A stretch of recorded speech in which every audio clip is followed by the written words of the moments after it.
O programa Mulheres em Debate está no ar.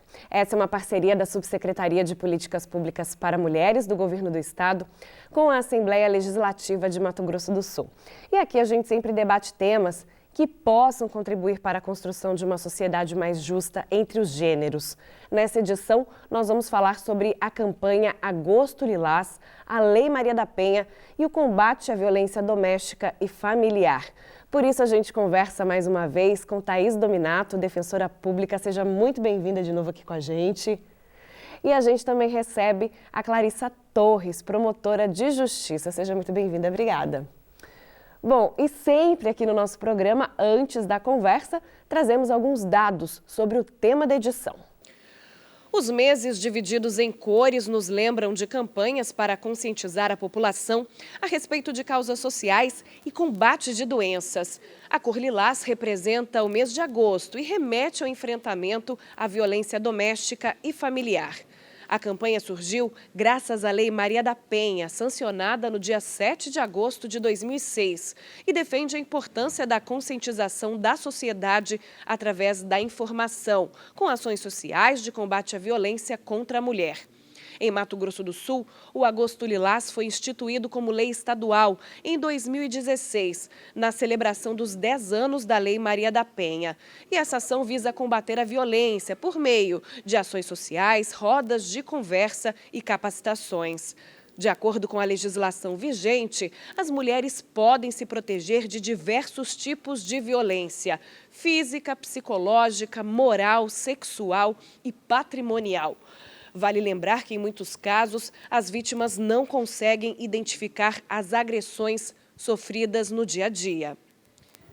Segundo o Fórum Brasileiro de Segurança Pública de 2021, foram registrados 60.460 estupros em 2020. Desses, 73,7% das vítimas no Brasil eram vulneráveis. Em 85,2% dos casos, o autor era conhecido da vítima. As mulheres negras são as maiores vítimas de violência no Brasil. Segundo o Atlas da Violência de 2021, 66% das mulheres assassinadas no Brasil em 2019 eram negras, isto é, 6 a cada 10 mulheres mortas. Já em relação ao ambiente de trabalho, a agência Patrícia Galvão divulgou uma pesquisa de 2022, revelando que 76% das mulheres já foram vítimas de violência, sendo que 4 em cada 10 foram alvos de xingamentos, insinuações sexuais ou receberam convites de colegas homens para sair. Para denúncias, é importante entrar em contato com as autoridades por meio do Disque 180 ou acionar a polícia no 190. Mais informações podem ser acessadas no site www.naosecale.ms.gov.br.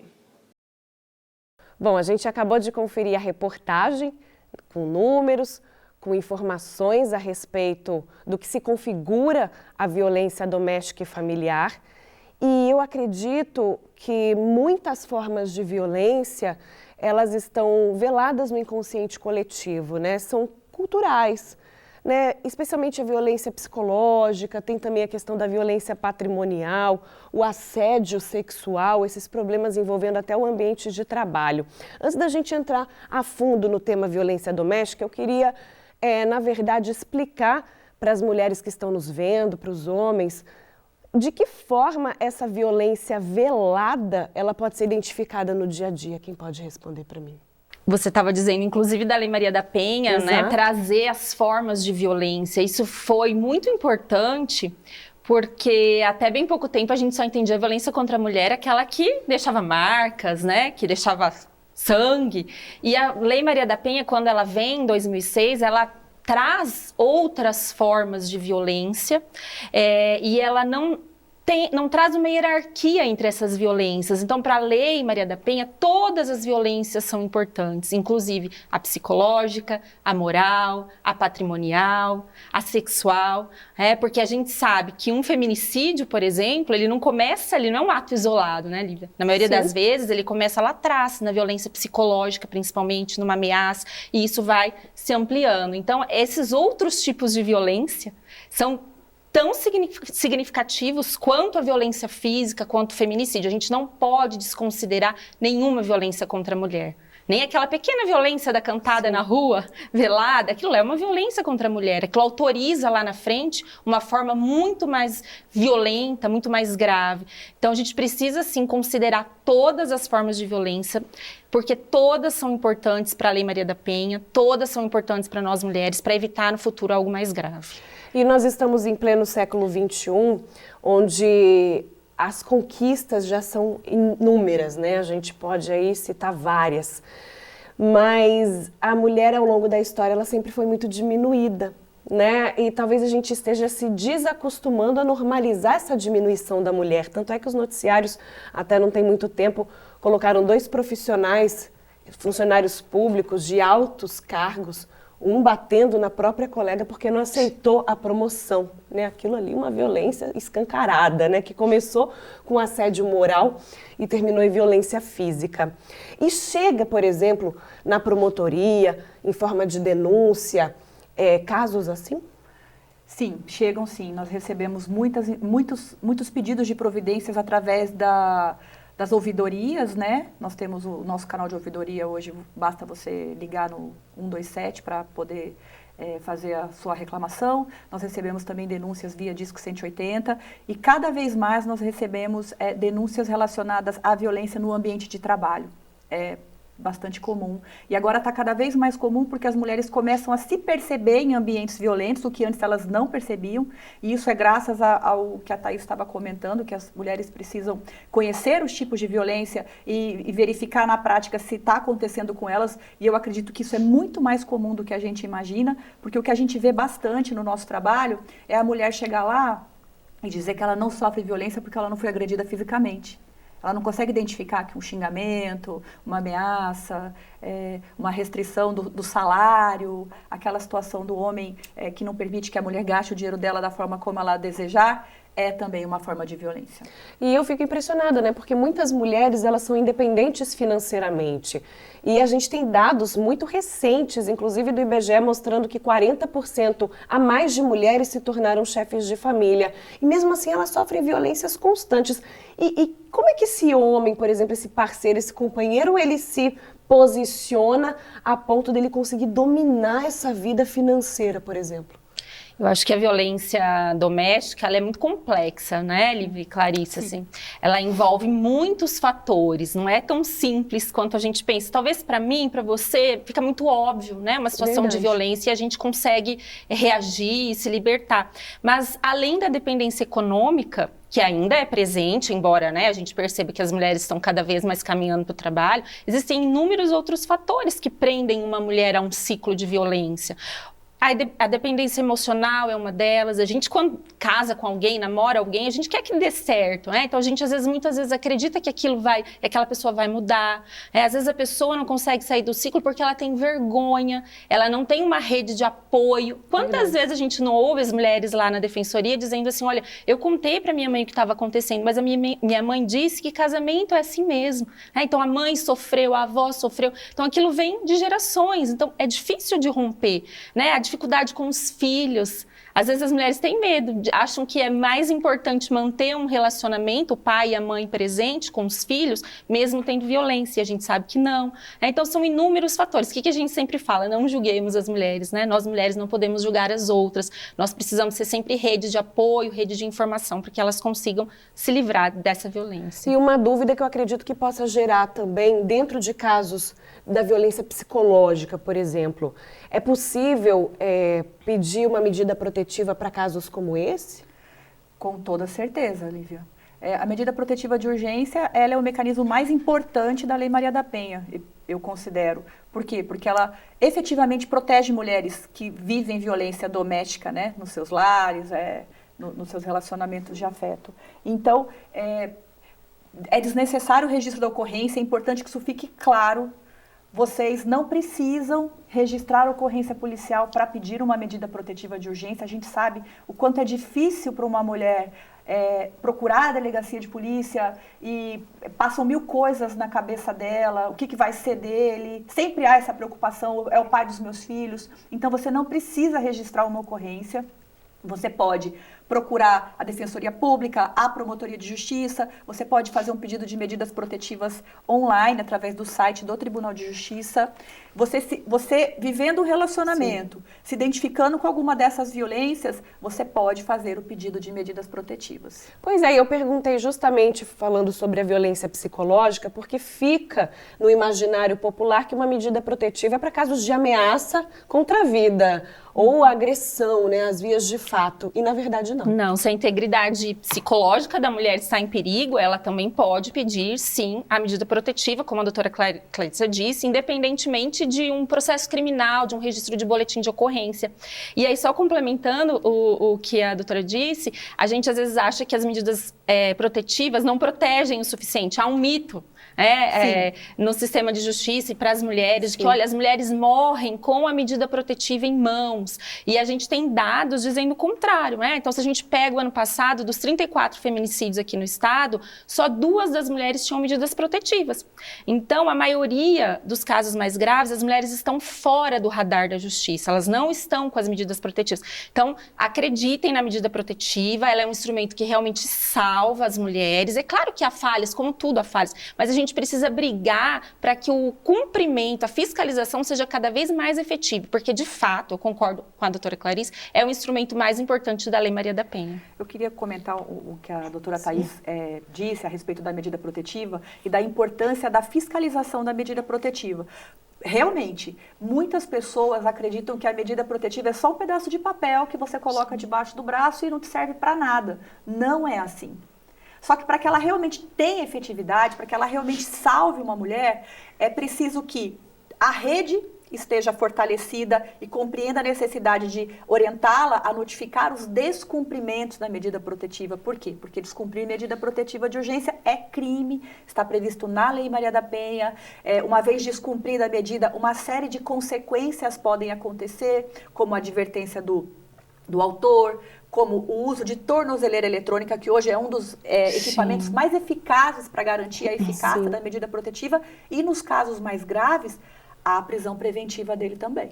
E o problema que eu acredito que seja muito forte, no sentido da quebra do ciclo da violência, seja a mulher permitir que um agressor quebre a medida protetiva.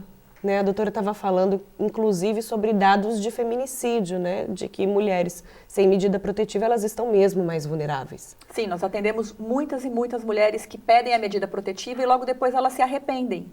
Por quê? Porque elas vivem o ciclo da violência, né? Para aqueles que não sabem, é aquela fase que a mulher vem junto com esse companheiro, namorada, porque a medida também, mulheres podem figurar como requeridas de medidas protetivas, não apenas homens, né? Então ela está ali vivendo um relacionamento, de repente há uma fase de tensão, depois uma fase de explosão. Nesse momento a mulher procura ajuda, pede a medida protetiva e depois vem a fase chamada de lua de mel, em que esse agressor ou agressora pede desculpas e ela procura a gente para revogar. São muitos casos. A gente entende porque a gente compreende a situação dela, a gente sabe que ela está no ciclo, que é muito difícil de sair e que ela precisa de muita ajuda, ela não pode ser julgada, as pessoas precisam entender que a mulher que está vivendo violência, se ela conseguir sair, meu Deus, que bom, mas se ela não conseguir, ela precisa da rede de apoio para sair. Lívia, eu queria só complementar isso, doutora, porque é isso, além da medida protetiva, concomitantemente, né, além da ação da justiça, a gente precisa cumprir o que está já na Lei Maria da Penha, que é sobre a rede, sobre políticas públicas para as mulheres, né? Então, eu consigo afastar essa mulher do ciclo com as medidas protetivas. Por que ela volta tão rápido? Por que ela pede a revogação? Muitas vezes porque ela não tem um programa de moradia, um programa de assistência social, um programa de educação, o planejamento familiar ok no seu município, porque faz parte, né, para que ela rompa. Então, a gente precisa ir além, né? Ir além da medida protetiva. Esse é um começo importantíssimo, vai salvar vidas, mas depois essa mulher precisa do apoio das políticas públicas efetivas, que estão previstas na Lei Maria da Penha. Certo, e os processos também, os trâmites estão menos burocráticos. A gente até colocou na reportagem no início do programa que a Lei Maria da Penha, apesar de ter sido criada em 2006, conforme o passar dos anos, né, ela se tornou mais popular e mais conhecida, se tornou alento mesmo de muitas mulheres. E a gente observa que ela pode defender essa mulher de muitas formas. E aí entra o poder público, trazendo cartilhas, levando a capacitação para essas mulheres, levando a conscientização. No Mato Grosso do Sul, onde que essas mulheres elas podem ir para ter esse atendimento multidisciplinar? Eu acredito que tanto a Defensoria Pública quanto o Ministério Público são sempre porta de entrada, né, para essas mulheres. Nós temos em Campo Grande a Casa da Mulher Brasileira, que é um grande projeto que deu muito certo.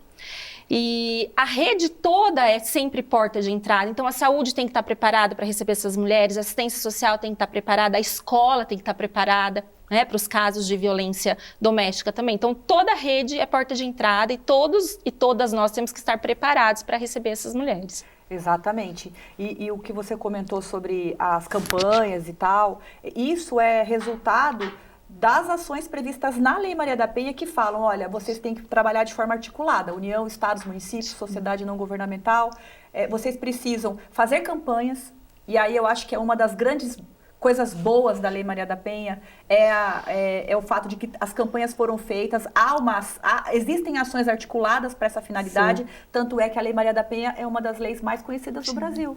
Não é à toa. E apesar desses dados, né, dessa diminuição pequena, a gente já registra um aumento no número de feminicídios em Mato Grosso do Sul esse ano.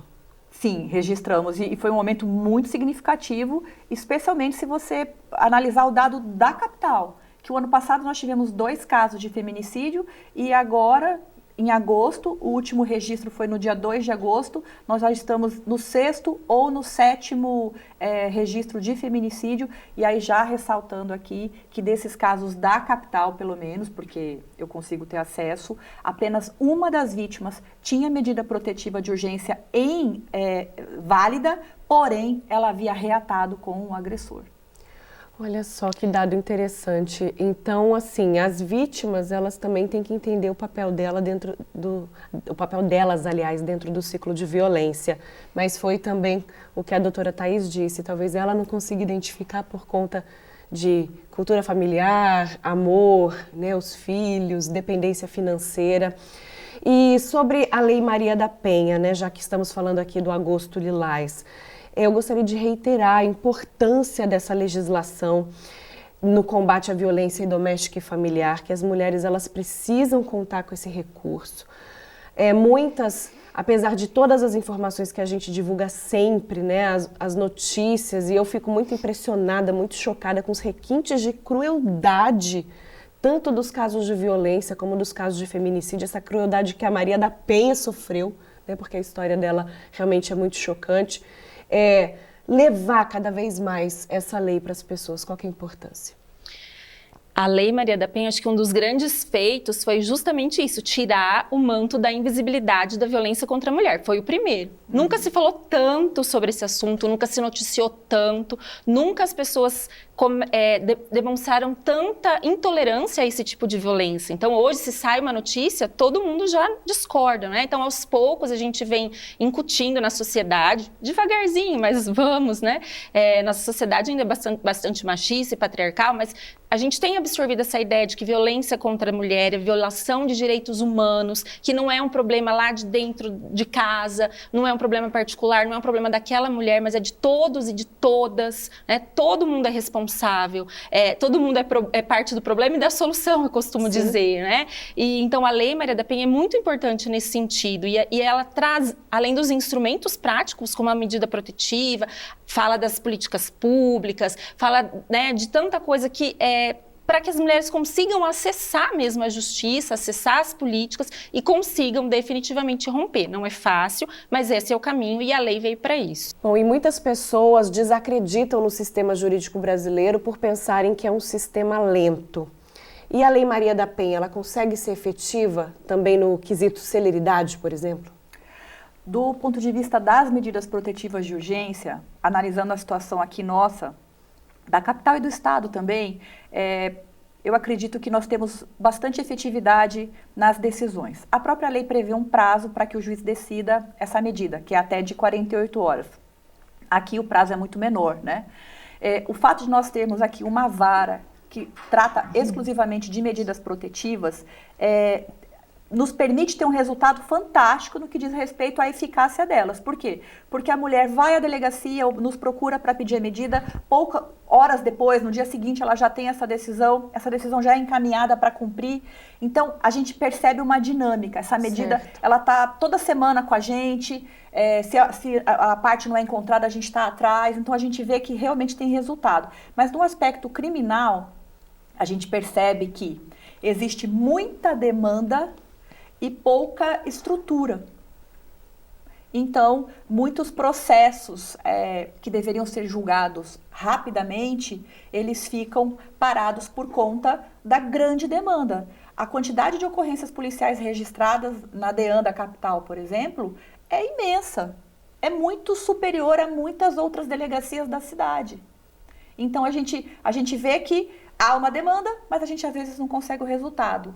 E uma das grandes questões da Lei Maria da Penha, talvez uma das mais importantes para a gente começar a discutir, é a questão de transformar as varas em juizados especiais e também discutir a questão de colocar as varas criminais com as varas de família, para que essas questões sejam todas decididas em um único lugar. Não adianta a mulher nos procurar, pedir a medida protetiva, ter ali o seu atendimento especializado, porque é o que a Lei Maria da Penha determina, e ela chega depois e vai pedir a sua ação de alimentos, e é uma situação diferente da que ela encontra lá na vara de violência doméstica. Mas eu já observei, por exemplo, né, com a vivência de jornalista, né, com o dia a dia que a gente tem em campo, que apesar dessa lentidão da justiça e da alta demanda, que muitas medidas já são tomadas de imediato, né? Que essa mulher ela consegue ser protegida apesar disso. Sim, as medidas protetivas são praticamente em menos de 24 horas, elas são deferidas